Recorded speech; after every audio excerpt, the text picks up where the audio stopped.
kesempatan untuk membimbing kita untuk menjadi guru yang berprestasi. Terima kasih. Selanjutnya, tanpa berlama-lama lagi, tentu kita semua sudah penasaran tentang materi yang akan dibawakan oleh saudara kita, Ustazah Syahidah Syahid, tentang bagaimana sih cara kita sebagai guru, khususnya guru PAI, untuk menjadi guru yang berdedikasi dan berprestasi. Tanpa berlama-lama lagi, kita persilakan kepada beliau kepada suara. Baik, terima kasih Pak Moderator. Sebelum saya mulai, saya mau berpantun dulu ya, Bapak Ibu. Ada beluluk di atas dahan.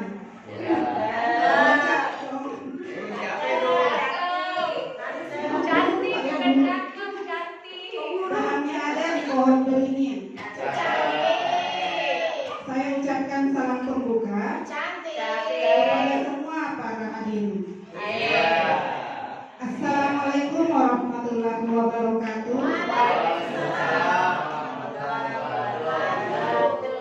Alhamdulillahirobbilalamin. Allahumma sholli ala sayyidina Muhammad wa ala ali sayyidina Muhammad.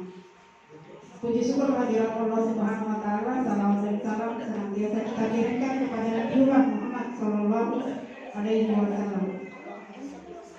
Bapak pengawas yang kami hormati, Ibu Pembina KKG dan Ketua KKG yang kami hormati pula, serta Bapak Ibu yang kami hormati pula.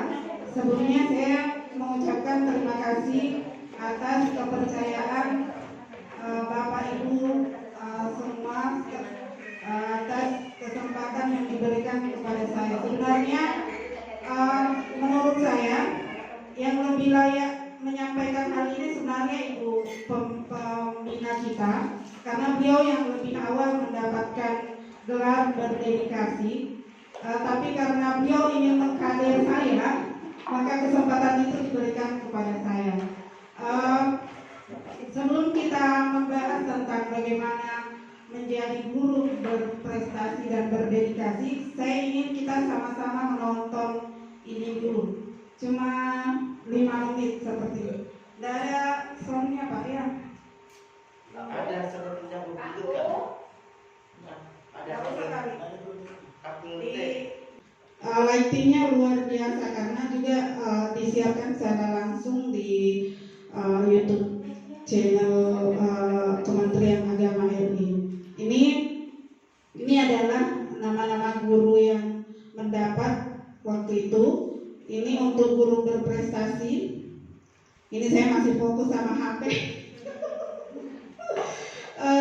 Kemudian di situ kita sekalian guru berprestasi dan berdedikasi itu satu sekali dipanggil, karena masing-masing berprestasi itu hanya mewakili hanya ada 5, kemudian berdedikasi 6 untuk semua tingkatan. Jadi masing-masing jenjang berbeda tingkatannya. Saya curiga tuh dikiranya kurang SD kali. Makanya saya bergamis supaya kelihatan beda. Ini ada juga untuk Bapak ini. Bapak ini adalah berdedikasi karena dia mewakili SLB. Dia tuna apa namanya kalau ya tunagrahita beliau. Ini guru berprestasi. Nanti saya skip aja ini saya. Pas matching dengan bajunya Pak Amrullah ya. Ini Pak Amrullah Direktur PAI. Pak Amrullah ini. Ini Bapak ini mewakili dari sekolah luar negeri. Jadi sekolah Indonesia yang ada di luar negeri itu mewakili guru berdedikasi dari luar negeri. Pasnya di Malaysia karena corona, Malaysia waktu itu masih sangat ketat pembatasannya. Kita sebenarnya di sini disuruh senyum, tapi mau diapa senyum juga maskernya ketutup sama masker. Sayang sebenarnya, jadi muka kita tidak terlalu kelihatan. Sayangnya soundnya nggak bisa. Mungkin itu tentang euforianya ya. Ini sebenarnya euforianya. Tahun ini juga ada, cuma sepertinya kita dari Kutai Timur agak lambat mendapatkan informasi itu. Kita langsung saja. Yang perlu sebenarnya diperhatikan di sini, kenapa guru sini tuh greget ingin ayo kita harus, karena kenapa iklim persaingan itu sebenarnya kalau saya lihat kita sebenarnya Kutai Timur bisa. Buktinya di pelatihan calon pelatih daerah kemarin yang paling banyak itu 6 dari 1 kabupaten itu Kutai Timur. Yang lain ada 1, 2, 3, yang paling banyak malah dari Kutai Timur Pak. Tapi yang dari calon pelatih daerah itu kemarin. Jadi potensi kita sebenarnya itu banyak, cuma kompetisi kita yang kurang. Potensi kualitas guru-guru PAI menurut saya di Kutai Timur itu nggak kalah dengan kualitas guru lain. Betul, saya tidak sedang menyanjung ini. Yang kurang adalah kompetisi kita, keinginan kita bersaing dengan yang lain. Motivasi untuk itu mungkin. Nah, di sini kita diadakan seperti ini, bagaimana kita termotivasi untuk ikut berkompetisi dengan mereka, bahwa kualitas kita tidak di bawah mereka sebenarnya, meskipun kita berada di Indonesia Tengah. Indonesia Barat tidak lebih baik dari kita, cuma kesempatan untuk itu yang kita kurang ambil. Saya bincang-bincang dengan guru-guru berprestasi, kenapa mereka bisa sampai berprestasi, apa syarat yang mereka lewati, yang telah mereka itu. Saya pikir, saya lihat guru-guru di sini juga melewati hal-hal itu. Nah, kemarin saya sempat japrian sama Pak Fuad. Sebenarnya saya, ayo Pak Fuad, Pak Fuad harus melewati ini guru, tapi ternyata Pak Fuad lambat Pak Fuad ya. Agak lambat, agak telat, padahal sebenarnya berdedikasi untuk itu bisa Pak Fuad sebenarnya penuhi syaratnya. Sudah, mana sudah pengumuman kemarin. Iya Bu. Jadi sebelum HGN Hari Guru Nasional itu kita sudah harus prepare. Apa yang harus kita persiapkan? Jadi di sini ada 2 guru berprestasi dan berdedikasi. Syaratnya berbeda Bapak Ibu. Syarat untuk jadi guru berdedikasi dan berprestasi itu berbeda. Untuk berdedikasi, syarat yang paling harus dipenuhi adalah tidak boleh PNS. Jadi yang berpeluang adalah guru-guru swasta dan honorer TK2D. Itu yang peluang besar. Sehingga saya kemarin pas tahun terakhir saya tercatat sebagai non ASN, itu juga tahun pertama saya diangkat jadi guru berdedikasi. Jadi pas akhir riwayat saya sebagai non ASN itu saya tutup dengan diberikannya penghargaan sebagai guru berdedikasi. Itu. Seandainya saya lewatkan tahun kemarin, seandainya tidak woro-woro guru sini, saya nggak bisa lagi dapat gelar guru berdedikasi karena saya ternyata tahun berikutnya sudah jadi ASN, syaratnya sudah tidak terpenuhi. Nah, ini saya tulis kemarin, kenapa kita harus berkompetisi? Karena ya seperti kata Ali bin Abi Thalib, kebaikan yang tidak terorganisir akan terkalahkan oleh kejahatan yang terorganisir. Jadi kebaikan yang ada di diri kita harus organisir. Bagaimana supaya bukan untuk dunia biar kita dianggap sama orang, bukan, tapi untuk menunjukkan bahwa guru PAI itu juga berkualitas, bukan the second position, bukan posisi kedua. Guru mapel PAI di sekolah itu, apalagi di SD, saya lihat ternyata iklimnya berbeda. Jadi guru mapel di SD dengan SMP, karena guru mapel di SMP kan sama-sama mapel, mata pelajaran lain setara lah. Tapi guru mapel di SD ternyata beda. Maka menurut saya Guru mapan di SD itu juga harus menunjukkan meskipun dia tidak punya kuasa mengelola kelas, tidak punya anak wali kelas, tapi dia punya kuasa mengelola emosi anak-anaknya melalui kualitas guru PAI itu.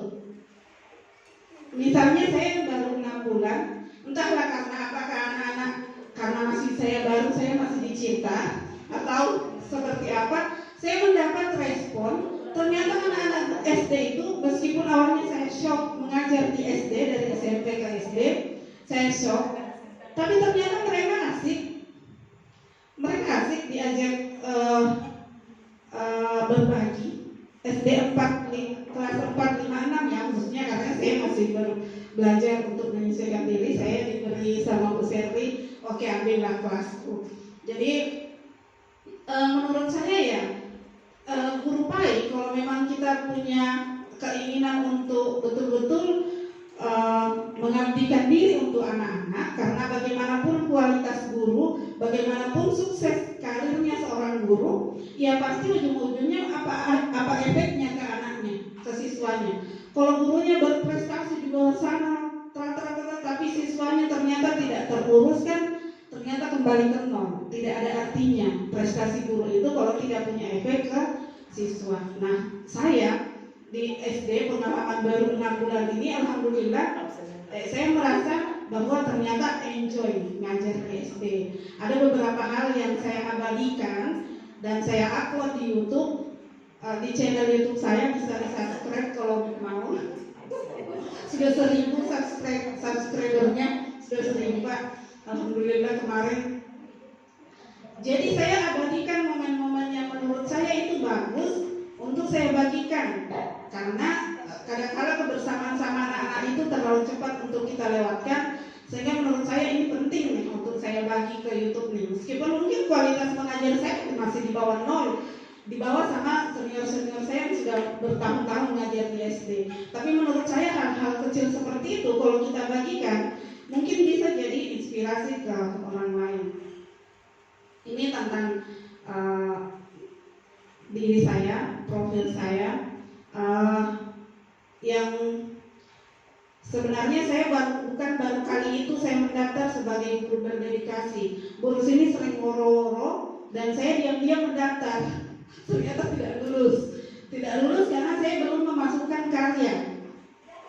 Waktu itu cuma diminta video ketika sedang di sekolah, video ketika dari rumah ke sekolah, video kegiatan di sekolah. Ternyata itu tidak meyakinkan tim penilai di pusat bahwa itu layak untuk mendapat gelar berdedikasi. Kemudian di tahun berikutnya saya mendaftar lagi, saya masukkan karya buku ini, salah satu buku yang ada di sini. Ini buku karya saya, tapi karya non fiksi Pak ya. Dia bersifat inovasi pembelajaran Pak ya. Ini saya masukkan, alhamdulillah dapat. Mungkin karena kata pengantarnya ketua akbar. Jadi kebetulan waktu itu saya sebenarnya ini berkah dari buku sini. Saya minta maaf kalau mungkin terlalu subjektif menilai ini. Tapi yang mau tidak mau itu saya harus akui. Waktu itu saya mendapat kesempatan ke Perpusnas sebagai guru penulis Ikatan Guru Indonesia. Kemudian tiba-tiba guru sini nelpon, bisa nggak minta tolong wakili saya hadir di Munas Musyawarah Nasional Akpan. Waduh, saya nggak kenal siapa-siapa ini. Saya nggak kenal Jakarta, saya harus modal mandir. Tapi saya ini amanah. Saya nggak mungkin mendapat kedua kali amanah dari guru sini. Saya hadirlah di situ. Saya tidak tahu Jakarta, untung ada Grab. Saya hadir. Kemudian saya, alhamdulillahnya ketua Akpai waktu itu Pak Mahnan Marubawi sangat welcome kepada pendatang baru. Mungkin dilihatnya saya ini siapa orang bego di sana dulu. Saya diam-diam dia hampiri. Ibu dari mana? Saya dari Kutai Timur. Oh iya, delegasinya ngurus ini. Iya. Bisa saya minta nomor WA-nya? Wih, keren dah. Langsung diminta nomor WA langsung oleh ketua umum. Oh iya Pak, ini saya kasih lah. Dari situ saya sambung silaturahmi. Oke Bu, kita sambung silaturahmi ya. Nah, kita jawab sampai saya sepertinya bisa nih saya minta kata pengantar untuk buku saya. saya. Alhamdulillah direspon dengan baik. Sebenarnya saya juga minta dari IGI, tapi IGI tidak, mungkin lagi sibuk karena baru pemilihan. Alhamdulillah apa yang merespon dengan baik. Jadi itu. Kemudian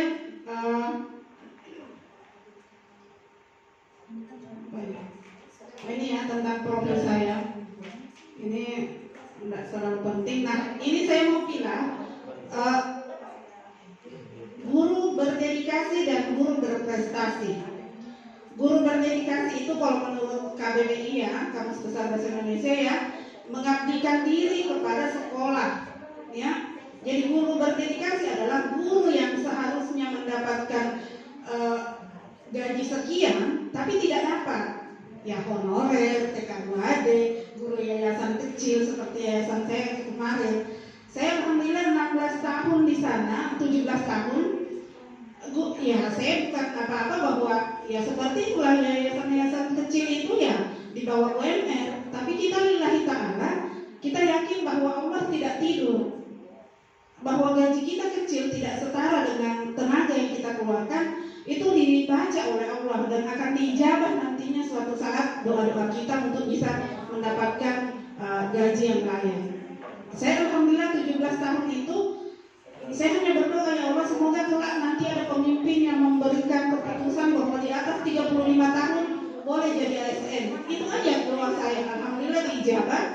Dan jadi guru berdedikasi itu ya harus non PNS.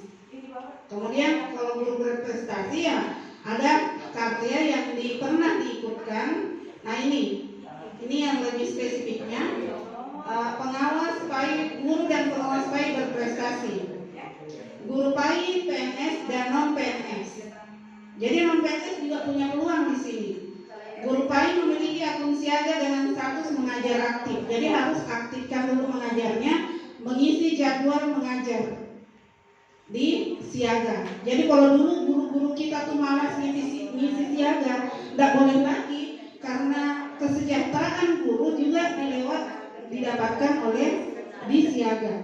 Di waktu kami mendapat penghargaan itu kita sempat bincang-bincang dengan Kabak TU-nya Pak Rizky waktu itu, mengatakan bahwa sampaikan ke guru-guru sana di pelosok-pelosok bahwa siaga itu dan emisi itu bukan gaya-gayaan kemenang aja supaya dikatakan lebih update IT mengelola datanya, bukan, tapi untuk membaca bagaimana kualitas guru kita di pedalaman, bagaimana kualitas kesejahteraannya, kualitas mengajarnya, itu kita ingin baca lewat siaga dan emis. Maka minta tolong sampaikan ke guru-guru untuk mengaktifkan siaga dan emisnya, diupdate perkembangannya, jenjang pendidikannya jika sudah misalnya ada kualifikasi pendidikan baru.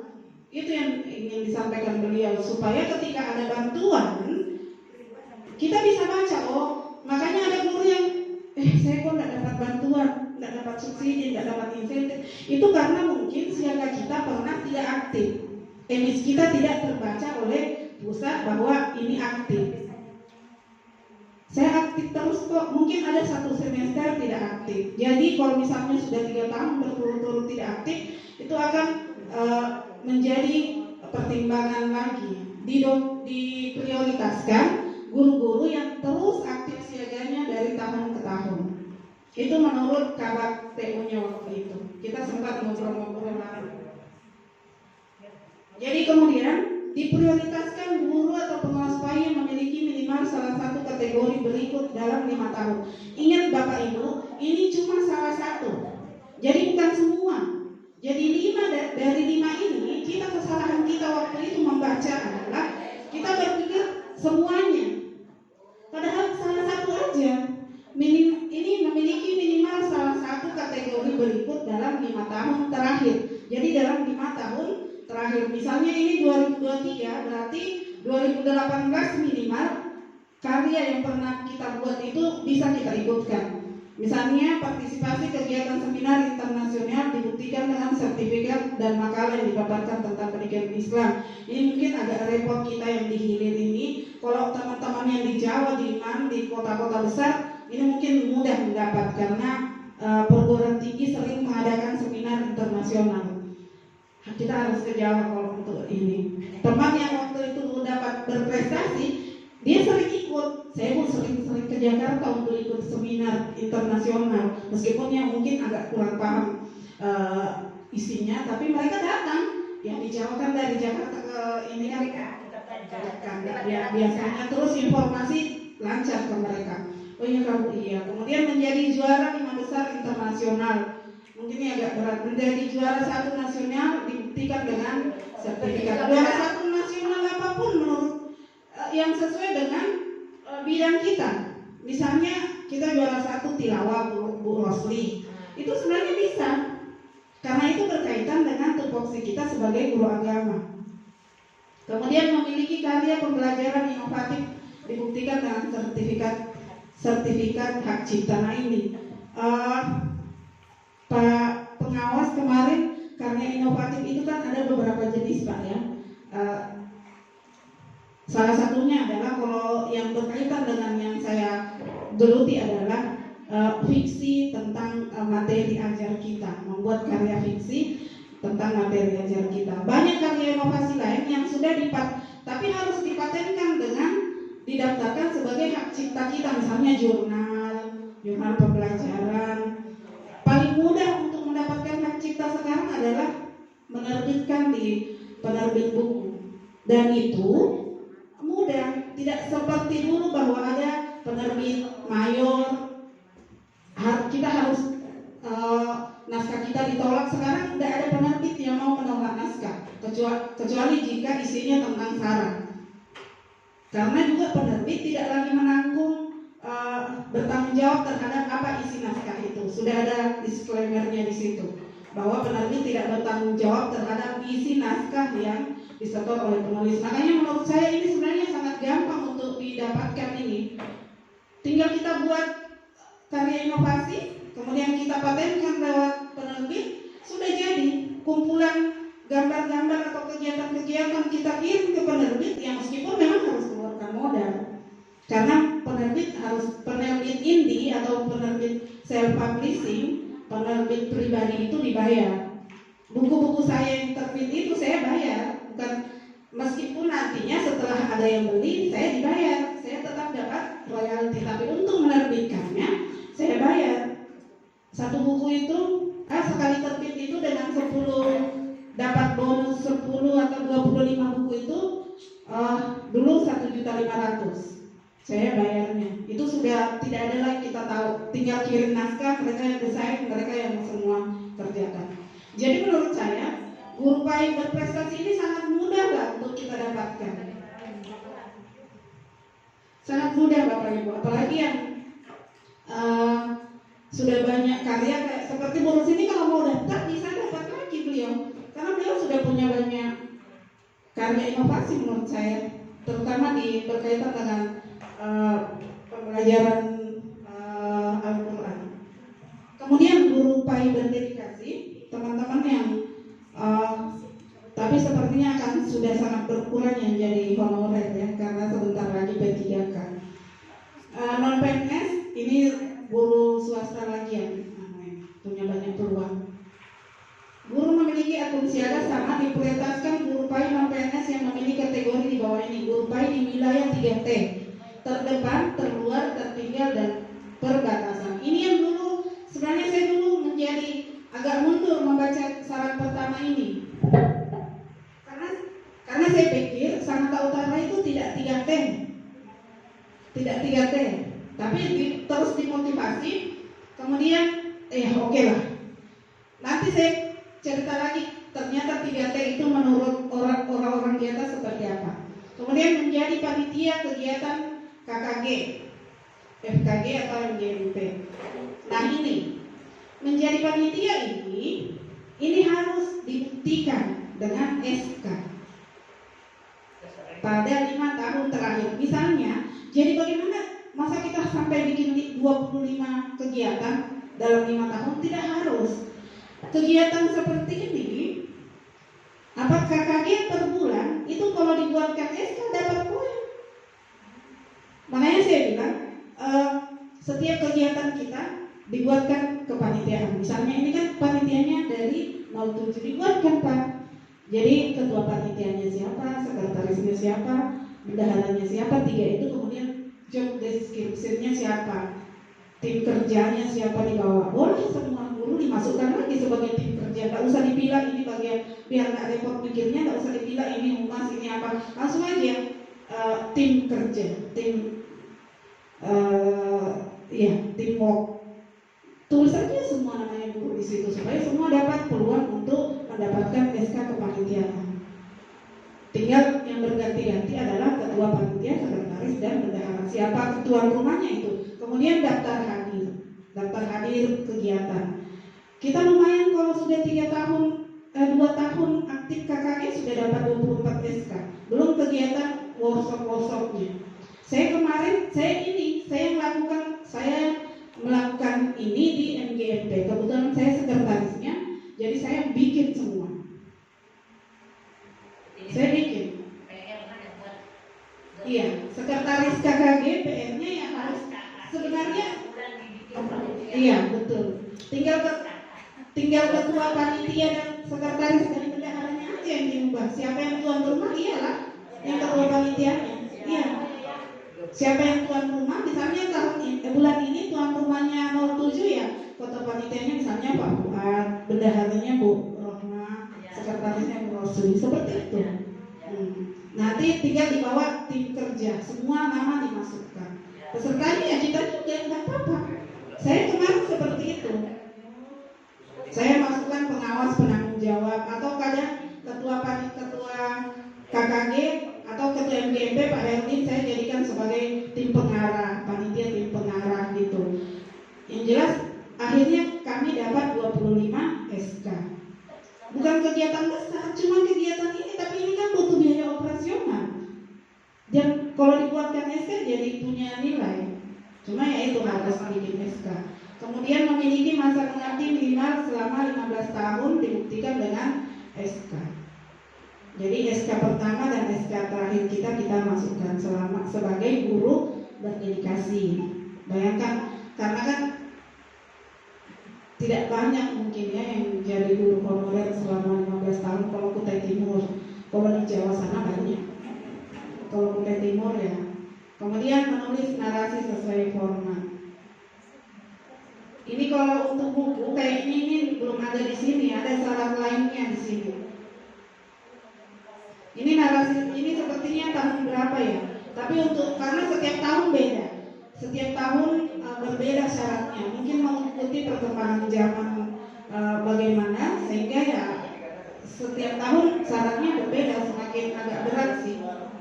Jadi berkas yang harus diadakan setiap KKG adalah SK kepanitiaan, kemudian daftar hadir, undangan KKG, dan dokumentasi.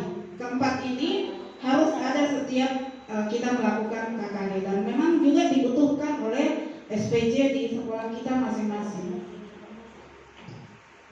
Kemudian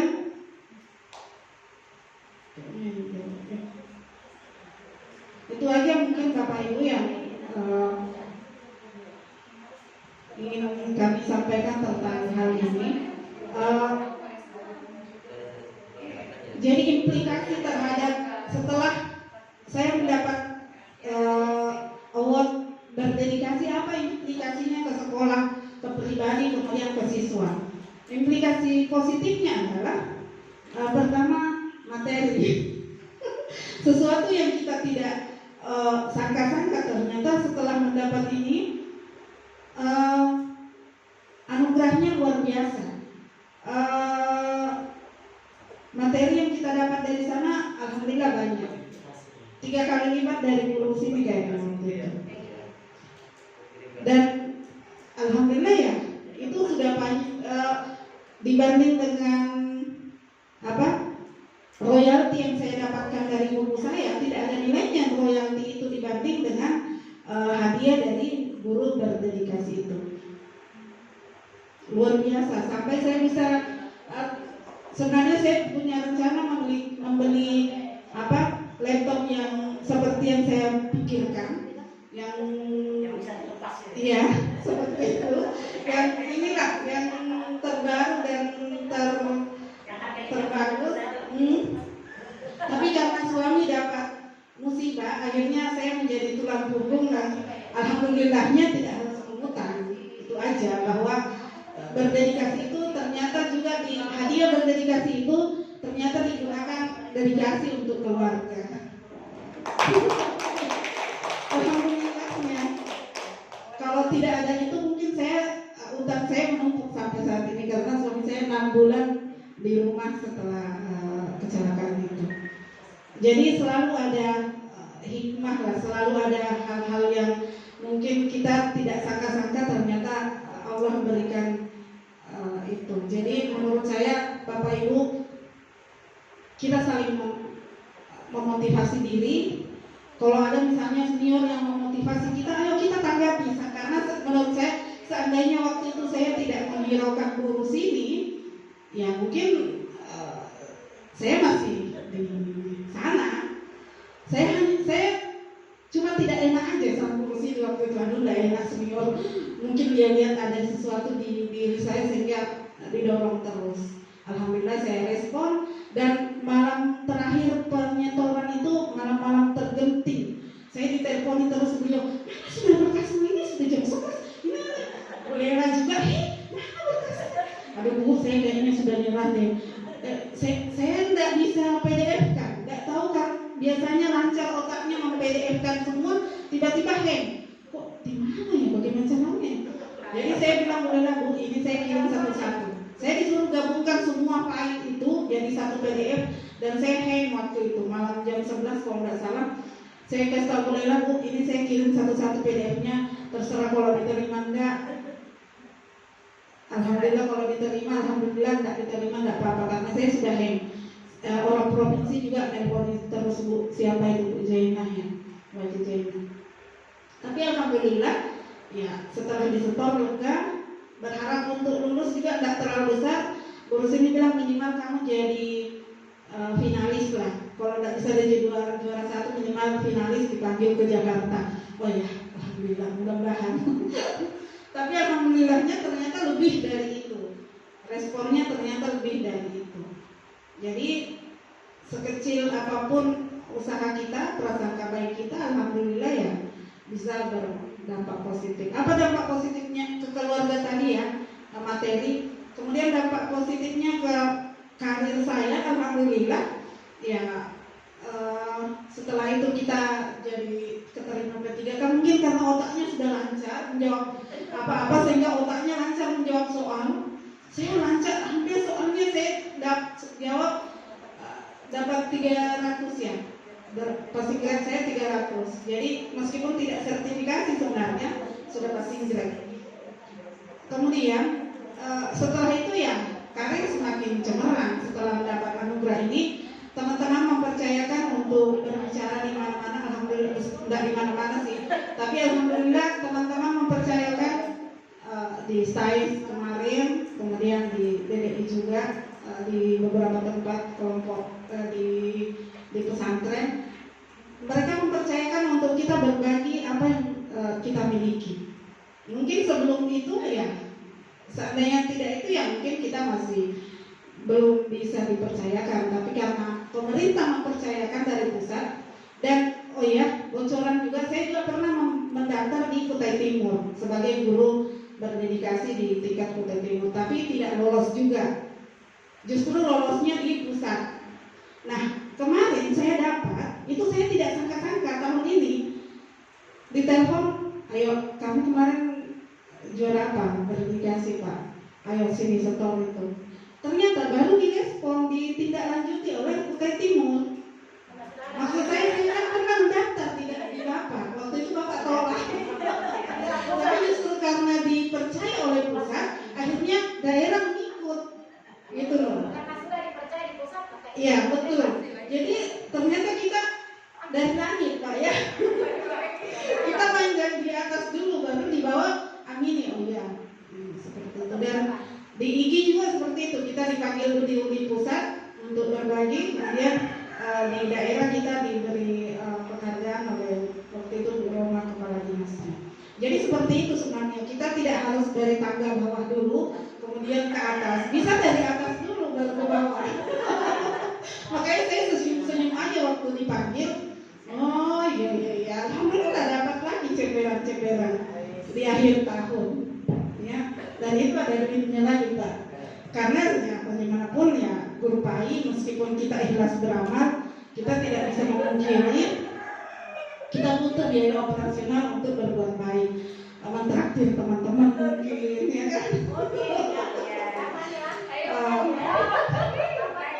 Mungkin itu saja Bapak Ibu, mungkin saya sudah terlalu panjang. Jika ada hal-hal yang ingin ditanyakan mungkin sama Fungsi bisa bertanya, sama Pak Mustajib bisa. Saya kembalikan ke Bapak moderator. Baik, aplaus untuk Ibu. Luar biasa, alhamdulillah kita sangat tercerahkan dari penjelasan Syahidah Syahid. Berikutnya adalah sesi umpan balik. Mungkin bisa ada yang pertanyaan atau ingin menambahkan, dipersilakan. Pertama untuk Bu. Ya, terima kasih sudah beri waktu. Saya ingin saya terus terang sangat terharu ya Bu Syahidah bisa, memang seperti yang disampaikan Bu Syahidah, saya memang berusaha untuk saya bisa mengkader, ternyata memang ada yang bisa dikader gitu. Jadi alhamdulillah juga tanggapan provinsi ya wajar lah Kutai Timur karena ada gurunya. Ya justru itu yang membuktikan bahwa saya bisa mengkader orang lain. Itu juga bentuk keberhasilan. Jadi sekarang makanya saya tantang Bu Syahidah, sampaikan itu dan sampai harus bisa menelurkan lagi kan gitu. Sekarang monggo teman-teman kita akan keroyokin, masih akan bantu keroyokin seperti ini loh. Nah, jadi Bapak Ibu tidak sendirian. Jadi nanti untuk tahun ini kita sudah terlanjur telat. Mudah-mudahan tahun depan kira-kira bulan 8 tuh dipantau terus. Dari bulan 8 dipantau, biasanya itu sekitar bulan 10 itu eksekusinya, biasanya kan begitu.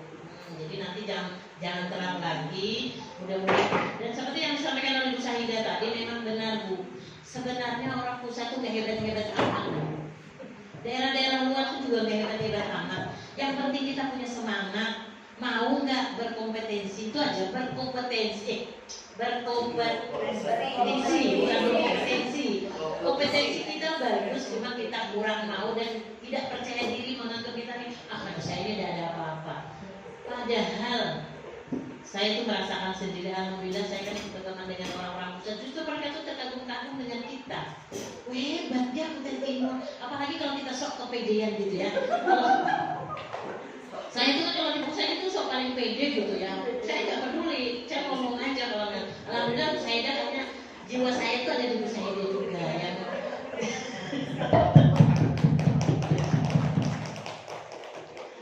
Jadi karena saya punya prinsip seperti ini Bapak Ibu yang mudah-mudahan ini sepertinya juga dari Bu Syahidah. Dimanapun kamu berada, di dalam pertemuan sebesar apapun, buktikan kalau kehadiran Anda itu ada. Kehadiran Anda itu punya makna. Minimal kita bertanya. Jadi orang mengatakan oleh kita semua. Itu harusnya. Jangan lo ada dan lo gak ada sama aja. Harus seperti itu. Jadi mau tingkat pusat, mau tingkat daerah, dimanapun kamu berada, di pertemuan manapun, buktikan kalau diri Anda itu ada. Minimal bertanya, apalagi kalau menanggapi, apalagi kalau bisa protes luar biasa. Nah, protesnya gini, menurut saya kurang setuju. Menurut saya seperti ini. Orang semua, weh hebat juga Kutai Timur ya. Nah gitu. Tunjukkan hal yang baik, buktikan kalau kamu itu dan orang menoleh kepadamu. Jadi saya cari, langsung saya angkat tangan di situ. Angkat tangan dari mana? Kutai Timur. Kutai Timur di mana? Itu benua apa? Di Kaltim. Jadi akhirnya kenal yang namanya Kutai Timur. Itu contohnya kita. Setelah itu saya nanyakan, seperti ini kan persepsi saya ya. Karena katanya Islam begini mah tidak ada. Saya